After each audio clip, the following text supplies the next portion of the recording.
केही समय अगाडि हाम्रो देशमा धेरै ठुलो उथुलपुथुल भयो, जेएनजी आन्दोलन भयो, तपाईहरुले आन्दोलन गर्नुभयो।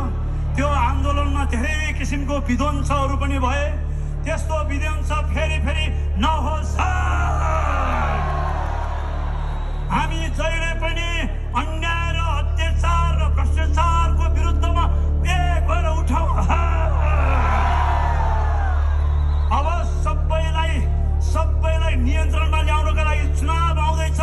त्यो चुनावमा सबैजनाले नयाँ मतदाता नामावलीमा आफ्नो नाम दर्ता गराएर लेखाएर कोलाई हराउनु पर्ने हराउने, कोलाई जिताउनु पर्ने जिता